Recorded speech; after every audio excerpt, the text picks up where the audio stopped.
Muy buenas noches, amigas, amigos. Estamos aquí en un video más del canal La Brújula del Conocimiento Espiritual. Bueno, ya hemos tocado bastantes temas, Fernando, sobre el espiritismo, pero ya viendo que es un tema muy amplio y que en el video anterior tuvimos que hacer dos partes de la segunda parte del espiritismo. Sí. Ya esta sería la tercera, ¿no? La tercera parte del video hablando de espiritismo. Correcto. Fíjate que quedaron varias dudas, varias incógnitas sobre el tema del espiritismo. Una de estas, ¿qué elementos se utilizan en el espiritismo? Buenas noches, Juan, ¿cómo estás? Buenas noches a todos. Buenas noches. Bueno, mira, elementos, bueno, podríamos hablar de las cuestiones fundamentales. O sea, no extendernos ya a otros niveles porque ya sería cuestión de que cada casa religiosa o cada centro religioso tiene su manera de trabajar al respecto, ¿no? Claro, Pero no, sí, disculpa, hay un previo. Claro, esto es siempre respetando este, sus métodos de cada quien al momento de realizar la práctica del espiritismo. eso es correcto. Y es que así es, perdón, y así debe ser.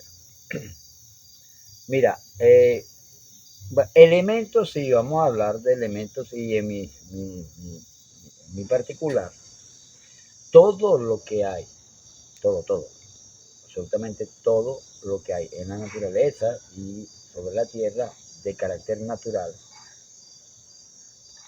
son elementos válidos para utilizarlos en el espiritismo y en otras ramas espirituales también.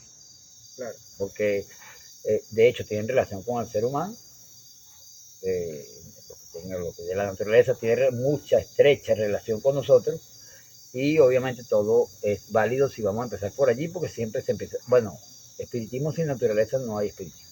Claro. Ahora, del espiritismo marialeoncero, vamos a hacer énfasis aquí porque hay otro tipo de prácticas de espiritismo que, o sea, no son de tocar en este tema, pero se podría hablar sobre eso en otro tema, donde necesariamente no necesitan la naturaleza como tal, así como la tenemos en el culto a María Leonza, con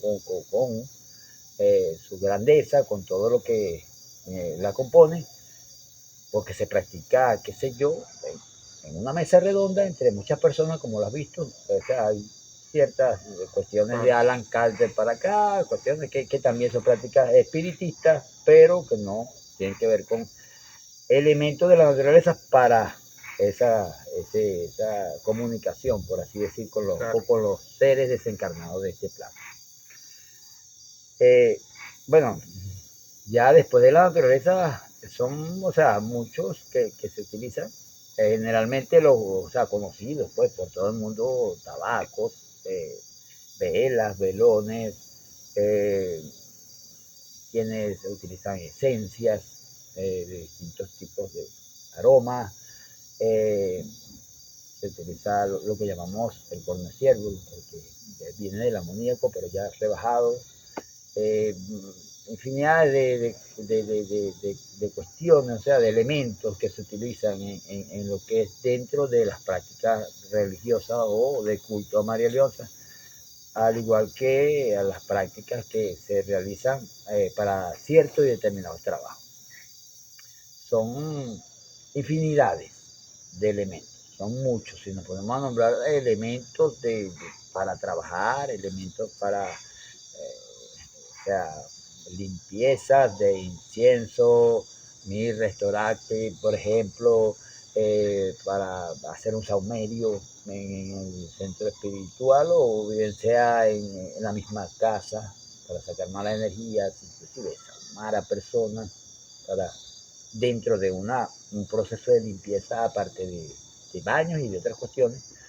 Bueno, son de verdad infinidades de elementos donde juega un papel principal lo que vengo diciendo al principio, la naturaleza, las fuerzas de la naturaleza y obviamente lo que compone la naturaleza, las plantas y aguas, eh, de lluvia, de río, de mar.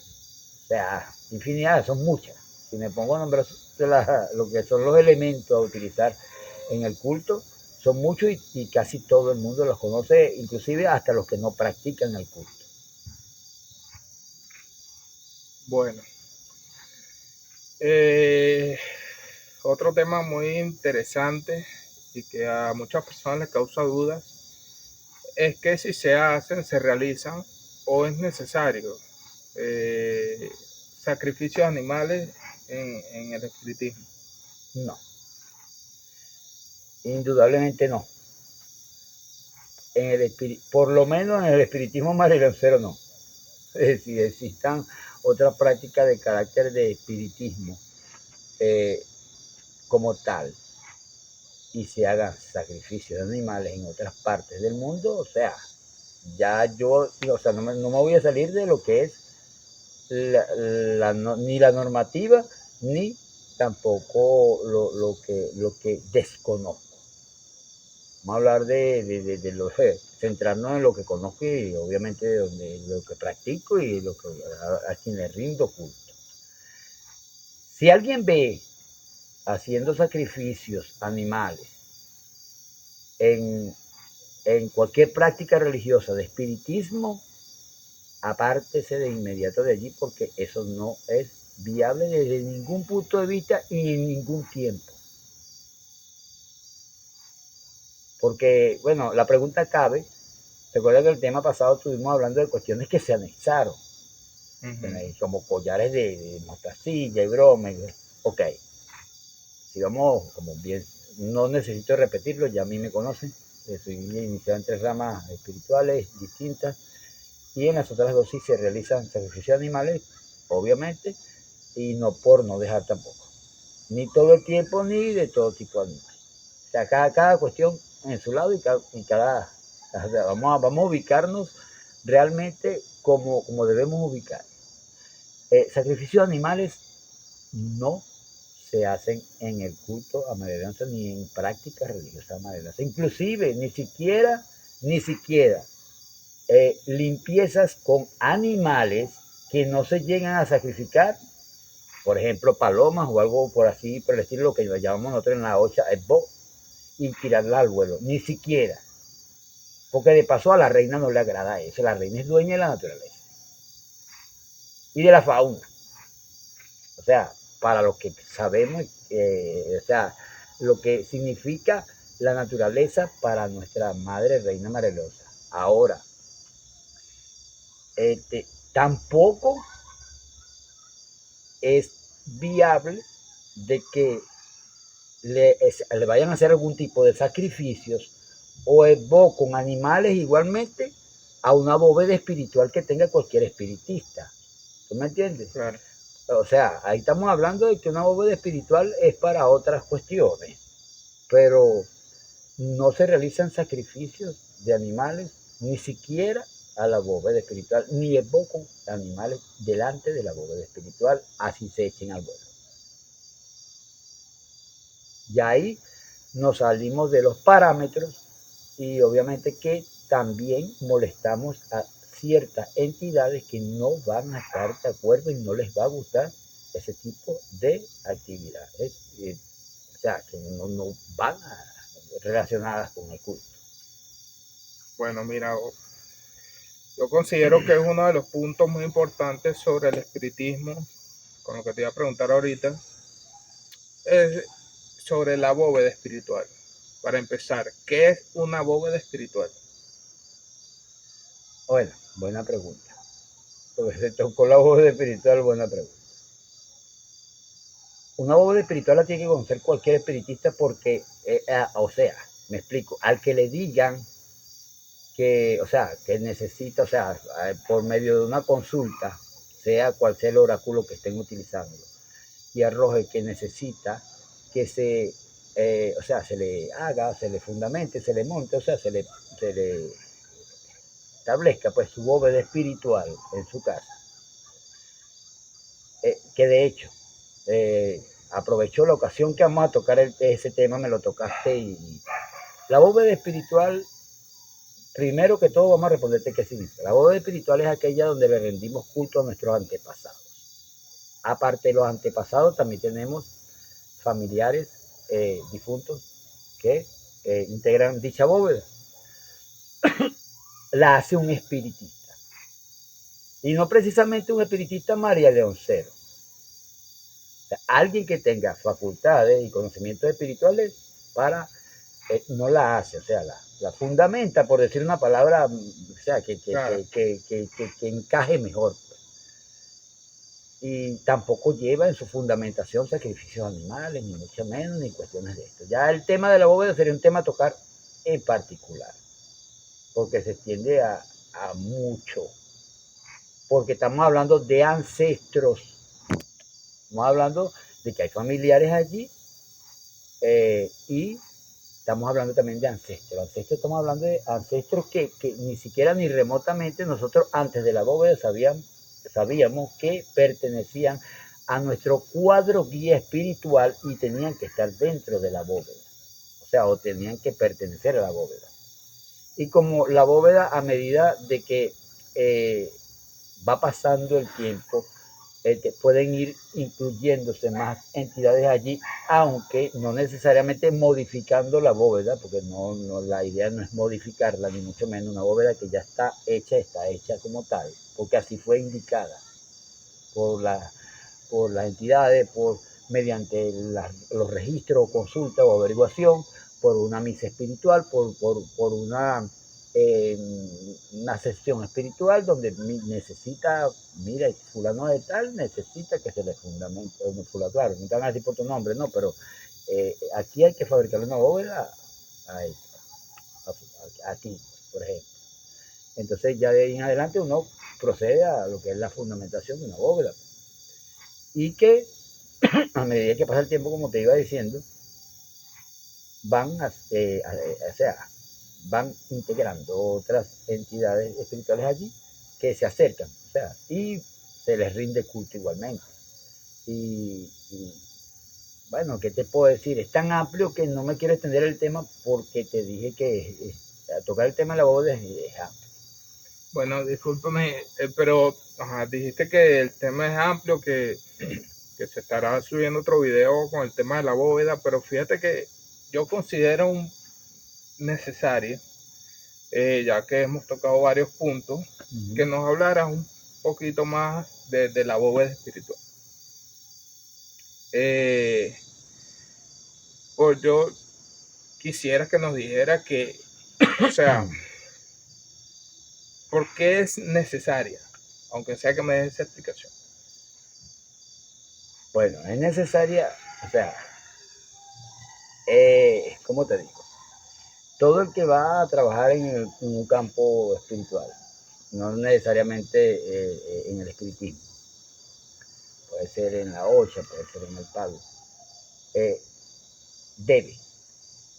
El primer deber de nosotros es rendir culto a nuestros antepasados. Debe. Eso viene de culturas de que ni idea tenemos de los años que han pasado rindiendo culto desde aquel entonces, antes que Allan Kardec investigara sobre el espiritismo. Le rendían culto a sus antepasados. Inclusive hay civilizaciones que le rendían culto a las personas, a los huesos mismos. Y dice a cada uno a su manera, pues, y a su civilización, hasta donde tenían ese conocimiento de rendir culto. Para ellos estaban vivos. Siempre ha existido ese, ¿cómo te digo? Esa certeza de nosotros de que después de la muerte hay una vida, y por eso viene el culto a nuestros antepasados. Y eso no viene desde ahora, eso viene desde hace mucho tiempo atrás. Por eso el deber, porque vamos a trabajar con muertos, ¿me entiendes? Es rendir culto, o sea, mejor dicho, es necesario tener una bóveda, y en tal caso de no tener una bóveda, por lo menos rendir culto a nuestro antepasado antes que cualquier otra entidad espiritual. De hecho, si vemos, nada más por poner un pequeño ejemplo, y no que me quiero escapar del tema, ni mucho menos, porque nada más lo voy a tomar como un toquecito de un lado y un toquecito de otro. En la ocha, antes, yo que estoy iniciado en la ocha, antes de cualquier oricha, inclusive el igual, que es el primero que come y el primero que se da conocimiento y todo, hay que rendirle más fregoles a los egos. Los egos son los muertos y nuestros antepasados. Por eso la necesidad de una bóveda espiritual. Por eso la necesidad de una bóveda espiritual y de rendir culto a nuestros antepasados. Tan iguales, si lo es por allá, que es una rama en la cual se basa en otros términos o sea, y tiene sus normativas muy distintas al espiritismo, se le rinde de primero culto a los egos, a los muertos. En este caso, aunque vamos a trabajar con entidades que también son muertos, o sea, las cortes espirituales de nuestra Madre Reina María Leonza, nosotros tenemos un cuadro guía espiritual que anda con nosotros desde el día que nacimos. Nos asignan un cuadro guía espiritual, viene nuestro ángel de la guarda, obviamente, nuestro cuadro guía espiritual, y no conocíamos a María Leonza. Y ellos están caminando con nosotros desde ese momento. Por eso se llama cuadro guía espiritual. Fíjate, ahora que toca el tema del cuadro guía espiritual, y es otro de los puntos importantes o de prioridad en el tema, que es un cuadro guía espiritual. Bueno, como te vengo diciendo ahorita, no sé ni harán segundos, no harán minutos. El cuadro guía espiritual es aquel que le asignan al ser humano, o sea, viene asignado de arriba, perdón, en el momento que nace. O sea, primero viene el ángel de la guarda, ya uno nace y ya es más, antes de nacer, ya ese ángel de la guarda, según, no afirmo, pero son muchas de las cuestiones que nombran, está asignado, esperando que el ser nazca.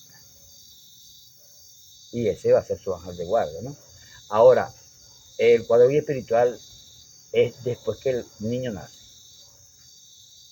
Después que ya, o sea, comienza su vida, entra su cuadro guía espiritual. El cuadro guía espiritual no lo escoge uno. O sea, está claro que si lo tenemos desde niños, también es asignado. Está en conformidad o en concordancia con el ángel de guarda de la persona, porque si no hubiera un choque, hubiera controversia entre el cuadro guía espiritual tuyo, que va a estar contigo siempre, y donde se van a ir anexando a medida que tú vas en desarrollo, vas creciendo, vas siendo adolescente, hombre, te reproduces, llegas a viejo, pueden irse anexando más a tu cuadro guía espiritual. Como a la misma vez también con lo que te toqué el tema de la bóveda, que van anexándose más. Por eso es que se anexan más entidades, precisamente por eso, porque se acercan otras entidades que te quieren proteger, te quieren ayudar, te quieren guiar. Quizás al principio fueron menos, o mejor dicho, quizás no, es cierto que son menos, y por el camino hay entidades ya que se van trascendiendo, y una vez trascendidas, escogen a esa persona, y si tienen el paso, porque tienen que tener el paso del ángel de guarda y del cuadro guía espiritual para anexarse a ese cuadro guía espiritual y ayudar a la persona en algún aspecto de su vida en el cual se va a enfocar, o en varios aspectos de su vida, pero en conjunto con el cuadro guía espiritual se anexa. Son cuestiones que uno no las decide, ni tampoco que no, que mi materia mayor, que mi padrino, que dijo que había que anexarme tal y tal en el cuadro guía espiritual, porque tal y tal cuestión cosa, no embuste. Ellos llegan allí y uno descubre a medida que poco a poco eso lleva tiempo, ¿no? A ti no llega a descubrir tampoco completamente su cuadro guía espiritual, incluso a veces ni a la mitad del cuadro guía espiritual, porque es conformado por muchas entidades. Ahora, Fernando, ya para finalizar, ¿es necesario atender el cuadro guía espiritual? Claro, eso indudablemente que hay que atenderlo. ¿De qué manera semanalmente, por lo menos. ¿Pero de qué manera se Bueno, se mira, puede atender. sí, mira, hablemoslo en términos, por eso es que el tema de la bóveda es muy bueno. Y el tema de la bóveda es porque ya está, o sea, ya el cuadro guía espiritual, tú tienes un centro a donde tú vas a llegar al cuadro, inclusive tú te puedes hacer limpieza ahí, eso sí, sin animales, como dije anteriormente, se puede hacer limpieza con plantas, se puede hacer, o sea, puedes también hacer infinidad de cosas con el cuadro guía espiritual, perdón, con la bóveda espiritual, mediante el cuadro guía que está allí, ¿no? Y colocarlos, porque eso es con un vaso, unas copas, unas cuestiones que sería para un otro tema. Y cada quien, o sea, exige, cada persona, o sea, el cuadro guía, perdón, la bóveda espiritual no es igual para una persona que con otra. Hay quienes son con 7 vasos, hay una persona con 9 vasos, eso depende de la persona. Y hay unas que llevan el crucifijo dentro de la copa, hay unas que llevan el crucifijo fuera de la copa, hay unas que llevan unas cuestiones, otras no las llevan. Eso depende de lo que se averigüe antes de fundamentar esa bóveda, ¿no? Entonces, es indispensable lo que es la atención a nuestros antepasados, porque ellos, para empezar, son nuestros antepasados y con ellos, nuestro cuadro guía espiritual, también hay familiares difuntos que también caminan con uno y están entre nosotros en el hogar, en cualquier situación, y ellos necesitan de atención, porque, o sea, precisamente si están contigo, devuélvele atención. De atenderlo, bueno, por lo menos una vez por semana. En tal caso de que tengan la bóveda, se le cambia su agua por agua limpia a cada uno de los vasos, mantenerla limpia. Hay quienes acostumbran a echarle su humito de tabaco, ¿cómo no? No hay problema, si no hay ningún tipo de inconveniente con alguna entidad de allí que se le eche un humito de tabaco a una bóveda, no hay ningún problema. Ahora, si hay una cuestión y no les gusta el humo de tabaco, no les gusta el café, no les gustó, qué sé yo, un cigarrillo que se le ponga allí, porque hay infinidad de cosas que se le pueden ofrecer, no les gusta un tipo de comida. Porque quienes le ponen comida, o sea, un platico de comida, un licor, no se le pone, pero si no, o sea, se atiende de esa manera. Y se mantienen contentos y obviamente que no puede faltar la luz. Una velita, por lo menos una velita allí. Y bueno, de la manera más sencilla. Un Padre Nuestro y una Ave María y no sé, un Gloria, no sé. O sea, de acuerdo a la persona en sus oraciones y en sus peticiones. Aparte de hablarle al cuadro guía espiritual, ya es la bóveda fundamental como tal, hay que hablarle. Hablarle como yo te estoy hablando a ti, como le hablo a las personas que me están escuchando. O sea, ellos están allí. Y que va a llegar un momento en que tú vas a sentir esa presencia y esa potencia que hay allí. Como se siente también cuando uno entra a un altar espiritual, que se siente la fuerza de dicho altar, o sea, hay potencia. Y es una potencia que obviamente se siente porque el nivel vibratorio de uno como ser humano está muy por debajo del espiritual, y cuando se concentra en esos sitios, a veces a uno le tiemblan los piececitos, qué sé yo, alguna cosa, y dice, esto está fuerte aquí, esto estoy tan, como quien dice, tan bien plantado. Estos muertos están bien plantados aquí. ¿Tú me entiendes? Claro. Es la expresión más común que uno utiliza. Bueno, amigos, les recordamos a las personas que ven este video suscribirse al canal, darle me gusta, dejar comentarios, interactuar con nosotros. Si quieres que hablemos de un tema específico, bueno, aquí lo estaremos conversando. Y esto ha sido todo por hoy. Bueno, que Dios los bendiga a todos. Amén.